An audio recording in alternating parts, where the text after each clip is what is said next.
स्वागत है दोस्तों। आज के मुख्य समाचार में आज देश और दुनिया से कई अहम और बड़ी खबर आ रही है। बात करेंगे हर खबर पर विस्तार से। महाराष्ट्र में राष्ट्रपति शासन महायुति की लड़ाई के बीच इस पावरफुल दुश्मन ने कर दिया खेला। एक और बड़ी अपडेट, बैरिकेड्स तोड़ ट्रैक्टर और जेसीबी से किसानों का दिल्ली कूच, एनसीआर का चक्का जाम, अन्नदाताओं का आगे झुकी सरकार। इसी के साथ अगली बड़ी खबर में आपको बताएंगे। महाराष्ट्र पर छोड़ने के मूड में नहीं कांग्रेस, चुनाव आयोग के सामने रखी धांसू दलील। एक और बड़ी अपडेट, सोलापुर में बैलेट पेपर से दोबारा चुनाव पर अड़े, ग्रामीण ईवीएम पर जताया संदेह। इसी के साथ अगली बड़ी खबर में आपको बताएंगे। काशी मथुरा समेत किसी स्थल पर दावा नहीं कर सकेंगे, हिंदू जमीयत की याचिका सुनेगा सुप्रीम कोर्ट। तो चलिए देख लेते हैं आज की पहली बड़ी खबर। महाराष्ट्र में राष्ट्रपति शासन महायुति की लड़ाई के बीच इस पावरफुल दुश्मन ने कर दिया खेला। दरअसल दोस्तों, महाराष्ट्र चुनाव के नतीजों में महायुति की प्रचंड जीत हुई, लेकिन इसके बाद संगठन के अंदर का उठापटक में हार जीत का फैसला नहीं हो पा रहा है। बता दें कि महाराष्ट्र के मुख्यमंत्री के चेहरे को लेकर जबरदस्त राजनीति हुई है। ट्विस्ट तब आया जब एकनाथ शिंदे भारी भरकम शर्तें रखते हुए कुर्सी से पीछे हट गए। देवेंद्र फडणवीस का नाम फाइनल हो गया, लेकिन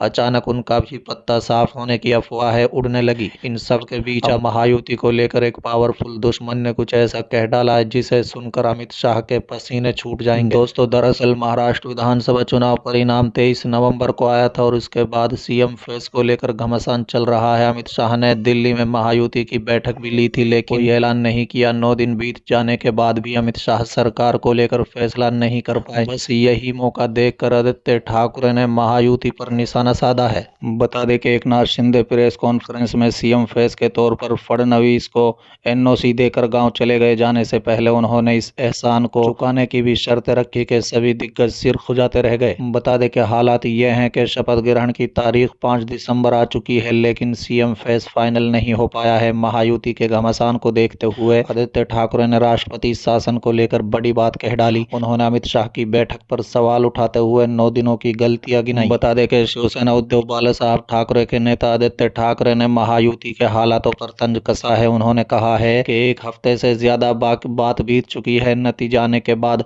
अभी तक सरकार नहीं बन पाना महाराष्ट्र का अपमान है।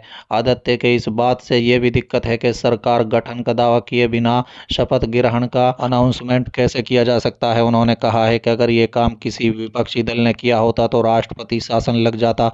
ऐसे नियम कानून सिर्फ विपक्षी दलों पर ही क्यों। चलिए अगली खबर, बैरिकेड्स तोड़ ट्रैक्टर और जेसीबी से किसानों का दिल्ली कूच, एनसीआर का चक्का जाम, अन्नदाताओं के आगे फिर झुकेगी मोदी सरकार। दरअसल दोस्तों, संयुक्त किसान मोर्चा के नेतृत्व में हजारों किसान राजधानी की ओर कूच कर रहे हैं। बता दें कि किसानों का दिल्ली चलो मार्च संसद भवन की ओर जा रहा है। दिल्ली से सटे नोएडा में भीषण जाम लग गया है। बता दें पुलिस ने किसानों को दिल्ली में घुसने से रोकने के लिए बड़ी तैयारी की है। चप्पे चप्पे पर नजर रखी जा रही है। किसानों का मार्च राजधानी में प्रवेश न कर पाए, इसके लिए ड्रोन से भी निगरानी की जा रही है। दिल्ली की ओर बढ़ रहे किसानों ने नोएडा पुलिस के घेराव को तोड़ते हुए आगे बढ़ गए।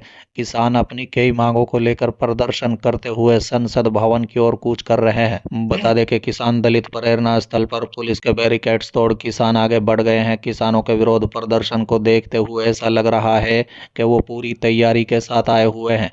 एक अधिकारी ने कहा है कि किसानों को दिल्ली चलो विरोध मार्च से पहले नोएडा दिल्ली के कुछ हिस्सों में 3 स्तरीय सुरक्षा योजना लागू की गई है और सुरक्षा बल तैनात किए गए हैं। दिल्ली चलो मार्च के तहत देश के किसान सरकार से कई मांग कर रहे हैं। प्रदर्शन को देखते हुए केंद्र सरकार किसानों से बातचीत करने के लिए तैयार है।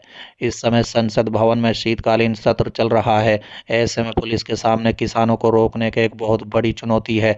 किसानों को रोकने के लिए दिल्ली पुलिस ने चप्पे चप्पे पर बैरिकेड से लगा रखे हैं और रूट डाइवर्ट करने के साथ ही कई उपाय भी किए हैं। चलिए अगली खबर, महाराष्ट्र पर छोड़ने के मूड में नहीं कांग्रेस, चुनाव आयोग के सामने रखी धांसू दलील, पूछे वोटर कैसे बढ़ गए। दरअसल दोस्तों, महाराष्ट्र चुनाव को लेकर चुनाव आयोग में भी घमासान जारी है।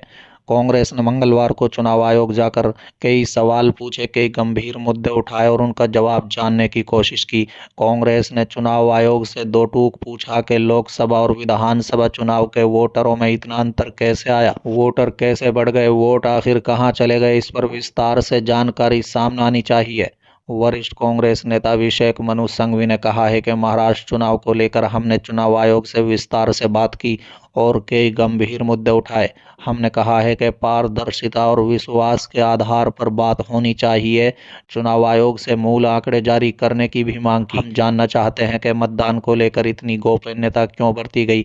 सिंघवी ने कहा है कि चुनाव आयोग से अच्छे माहौल में बात हुई। आयोग ने मौखिक जवाब दिया है, हमने आंकड़े सहित लिखित जवाब की मांग की।